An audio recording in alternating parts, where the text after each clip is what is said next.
Assalomu alaykum aziz do'stlar. Mana bugun 22-yanvar 2026-yil. Qor Tojikistonda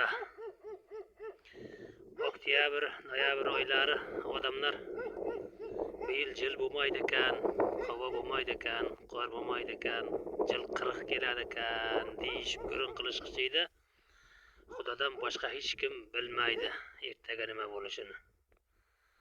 Mana hamma joy oppoq qor. Qish ajoyib bo'lyapti.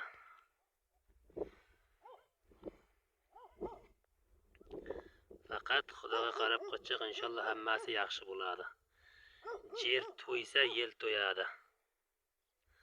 Parvardigor qancha bo'lsa shu yerga bersin. Mana sovuq kun. Fikrlaringizni kommentga qoldirasizlar.